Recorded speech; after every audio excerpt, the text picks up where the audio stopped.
Hi friends, இணை எழுத்துக்கள். இணை எழுத்துக்கள் அப்படிங்கிற டாபிக் வந்து இன்றைக்கி பார்க்குறோம். இதில் வந்து என்னென்னா, இணை எழுத்துக்கள் அப்படின்னா வந்து என்னென்னா, ஒலிக்கும் முயற்சிக்கும் பிறக்கும் இடத்தையும் வச்சு தான் வந்து என்னென்னா இந்த இதில் இணை எழுத்துக்கள் வந்து சொல்லுவாங்க. அதாங்க சொல்லியிருக்காங்க. ஃபஸ்ட் பாயிண்டில் என்ன சொல்லியிருக்காங்க அப்படின்னு பார்க்கும்போது, ஒலிக்கும் முயற்சி பிறக்கும் இடம் ஆகியவை ரெண்டுமே வந்து என்னென்னா ஒற்றுமை இருக்குது. இவ்வாறு ஒற்றுமை உள்ள எழுத்துக்களை தான் வந்து இணை எழுத்துக்கள் அப்படின்னு சொல்லுவாங்கன்னு சொல்லியிருக்காங்க. அப்போ எது ஒலிக்கிற முயற்சி, அதுக்கப்புறம் பிறக்கிற இடம், இது ரெண்டுக்குமே வந்து ஒற்றுமை இருக்குது. அதுதான் வந்து இணை எழுத்துக்கள்னு சொல்லப்படுது. இப்போ வந்துட்டு இணை எழுத்துக்கள் அப்படின்னு பார்க்கும்போது எதில் வரும் அப்படிங்கிறத பார்க்குறோம். அதில் வந்து என்ன 6 மெல்லின எழுத்துக்களும் வந்துட்டு இணை எழுத்துக்கள்னு சொல்லப்படுது. அதே போல் வந்து 6 வல்லின எழுத்துக்களும் வந்து இணை எழுத்துன்னு சொல்லப்படுது. ரெண்டுதையும் வந்து கம்பைன் பண்ணி சொல்லியிருக்காங்க. அதே போல் வந்து என்ன சொற்களில் மெல்லின மெய் எழுத்தை அடுத்து பெரும்பாலும் அதன் இனமாகிய வல்லின எழுத்துக்கள் வந்து வரும் அப்படின்னு சொல்கிறாங்க. அதான் அங்கே வந்து இங்கே பிக்சரில் கொடுத்துருக்காங்க. அது பார்க்கும்போதுட்டு என்னென்னா வந்துட்டு இங்கே மேலே பார்த்துக்கோங்க, 6 வல்லினம் அடுத்து 6 மெல்லினம், இது ரெண்டு வந்து இணை எழுத்துக்கள் தானே ஃபஸ்ட் பாயிண்டில் சொல்லியிருக்காங்க. அதை வந்து இங்கே வந்து பிக்சரில் கொடுத்துருக்காங்க. அதான் இங்கே பார்க்குறோம். ஞெஞன நமன அப்படிங்கிற வேர்டு கசட தபர அப்படிங்கிற எழுத்தோட வந்துட்டு சேர்ற மாதிரி கொடுக்குறது தான் வந்து இணை எழுத்து. ஃபஸ்ட்டு வந்து என்னென்னா அப்படிங்கிறதுக்கு வந்துட்டு இங்கே எக்ஸாம்பிள் கொடுத்துருக்காங்க. திங்கள் அப்படிங்கிறப்ப வந்து என்ன இங்கு வந்து அதுக்கப்புறம் தான் வந்து என்னது கா வருது. அப்போ வந்து இங்குக்கு இனமான கா வந்துட்டு இணைந்து வர்றதான் வந்து என்னென்னா இங்கே வந்து இணை எழுத்துக்கள்னு சொல்லப்படுது. அப்போ வந்துட்டு 6 மெல்லின எழுத்துக்களும் 6 வல்லின எழுத்துக்களும் வந்துட்டு சேர்ந்து வர்றதான் வந்து இணை எழுத்துக்கள்னு சொல்லுவாங்க. அதுக்கப்புறம் வந்து என்ன இடையின எழுத்துக்கள். இடையின எழுத்துக்கள் அப்படின்னு பார்க்கும்போதுட்டு அதுக்குன்னு வந்துட்டு ஒரு இனம் வந்து தனியான இனம் கிடையாது. அதனால் வந்து இது எல்லாமே வந்து எரல வளலை அப்படிங்கிறது வந்துட்டு ஒரே இனம் அப்படின்னு இங்கே சொல்லியிருக்காங்க. அதுக்கப்புறம் வந்துட்டு அ இ இருக்குல்ல, அதை வந்து சொல்கிறாங்க. அது பார்க்கும்போதுட்டு ஆவுக்கு இனமானது வந்துட்டு அ அப்படிங்கிறதும், ஈக்கு இனமானது இ அப்படிங்கிற நெடில் எழுத்துக்கு அப்புறம் குறில் எழுத்து, அதனோட குறில் எழுத்து வரணும். அந்த மாதிரி இருந்துச்சுன்னா அது வந்து இணை எழுத்துன்னு சொல்லப்படுது. ஊ அப்படிங்கிறதுக்கு ஊ, ஏ அப்படிங்கிறதுக்கு ஏ அப்படிங்கிறது கிடைக்குது. ஆனால் இங்கே பாருங்கள், ஐ அப்படிங்கிறதுக்கு வந்துட்டு ஒரு இணை எழுத்து இல்லை. அப்படிங்கிறப்ப வந்துட்டு எதை யூஸ் பண்ணலாம் அப்படின்னு சொல்லியிருக்காங்க, ஈயை யூஸ் பண்ணலான்னு சொல்லியிருக்காங்க. அப்போ ஐக்கு வந்துட்டு ஈ யூஸ் பண்ணலாம். அதே போல் வந்துட்டு அவ் அப்படின்னு இருக்குது பார்த்தீங்களா, அதுக்கு வந்து ஊ யூஸ் பண்ணலாம். அவ் அப்படிங்கிறதுக்கு ஊ. அப்போ வந்து ஐக்கு ஈ, அவ்வுக்கு ஊ அப்படின்னு சொல்லப்படுது. அதுக்கப்புறம் வந்து என்ன ஓ அப்படிங்கிறதுக்கு ஓ அப்படிங்கிறது கிடைக்குது. இதெல்லாம் வந்துட்டு உயிர் எழுத்துக்களில் சொல்லியிருக்காங்க. அப்போ இணை எழுத்துன்னு பார்க்கும்போதுட்டு வல்லின எழுத்தும் மெல்லின எழுத்தும் சேர்றது வந்துட்டு இணை எழுத்துக்கள். அதே வந்துட்டு இடையில எழுத்துக்கள் அப்படிங்கிறப்ப வந்து அது ஒரே இனம். அதுக்கப்புறம் உயிர் எழுத்துக்கு பார்த்தோம். அப்போ வந்து ஐங்கிறது வந்துட்டு ஈனும், அவ்வுங்கிறது ஊ அப்படின்னும் கிடைக்குது. அதான் இங்கேயும் சொல்லியிருக்காங்க. அது என்ன அப்படின்னு பார்க்கும்போதுட்டு ஐ அப்படிங்கிறதுக்கு வந்து என்னென்னா இணை எழுத்து ஈன்னு சொல்கிறாங்க. அவ்வுங்கிறதுக்கு ஊ அப்படின்னு சொல்லியிருக்காங்க. அதுக்கப்புறம் வந்து என்ன அளபடையில் மட்டும் வந்து என்ன நெடிலை தொடர்ந்து அதன் இனமாகிய குறில் எழுத்து வந்து சேரும் அப்படின்னு சொல்லியிருக்காங்க. அளபடை அப்படின்னா வந்து நம்ம பார்த்துருக்கோம், நீட்டி ஒலிக்கிறது அப்படின்னு சொல்லியிருப்போம். அப்போ வந்து ஓவோதல் அப்படின்னு சொல்லியிருக்காங்க. ஓவோதல் அப்படின்னா வந்து இது என்னன்னு சொல்லுவாங்க, ஓக்கப்புறம் ஓ அப்படிங்கிற குறில் எழுத்து வந்திருக்கு. இது என்னன்னு சொல்லுவாங்கன்னா செய்யுளிசை அளபடைன்னு சொல்லுவாங்க. இப்போ வந்துட்டு இந்த செய்யுளிசை அளபடை அப்படின்னா வந்துன்னா அந்த இசையை வந்து நிறைவு செய்கிறதுக்காக வந்துட்டு இது வந்து இடம்பெற்றிருக்கும். அதனால இதை வந்து இசை நிறை அளபடைன்னு கூட சொல்லுவாங்க அப்படின்னு சொல்கிறாங்க. அதுக்கப்புறம் வந்துன்னா தூவும் அப்படிங்கிறது வந்துன்னா தூவும், அந்த தூவுக்கு அப்புறம் அதுக்கு இனமான ஊக்கு அப்புறம் ஊ அப்படிங்கிறது கிடச்சிருக்கு. அப்போ இது என்ன அப்படின்னு பார்க்கும்போதுட்டு இன்னிசை அளபடைன்னு சொல்கிறாங்க. அதுக்கப்புறம் வந்து என்ன தலியி அப்படிங்கிறது, தலியி அப்படிங்கிறப்ப வந்து என்ன ஈ சொல்லு அப்படின்னு சொல்லுங்க அப்படின்னு ஞாபகம் வச்சுக்கோங்க. அப்போ வந்து என்ன ஈக்கு அப்புறம் வந்து என்னது லீக்கு அப்புறம் லீங்கிறது வந்துட்டு நெடில் எழுத்து, அதுக்கு இனமான குறில் எழுத்தான ஈ கிடைக்குது. அப்போ வந்து ஈ சொல்லு அப்படின்னு ஞாபகம் வச்சுக்கோங்க. அப்போ வந்து தலியி அப்படின்னா வந்துன்னா ஈ அப்படி ஈ சொல்லு அப்படிங்கிறனால சொல்லி சேலபடை அப்படின்னு கிடைக்குது.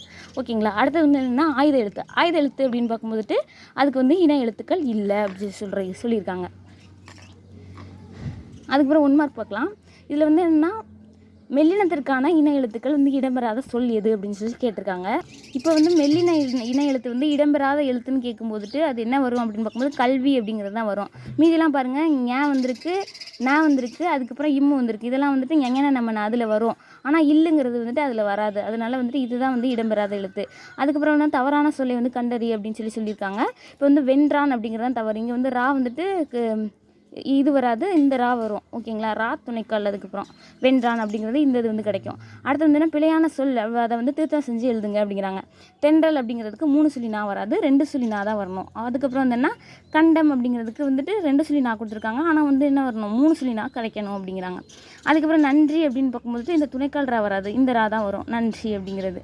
அடுத்து மண்டபம் அப்படிங்கிறது வந்துட்டு 2 சொல்லின்னு கொடுத்துருக்காங்க, 3 சொல்லின்னு போட்டால் தான் கரெக்டாக வந்து இது கிடைக்கும். அப்போ மண்டபம்னு சொல்லி கிடைக்குது.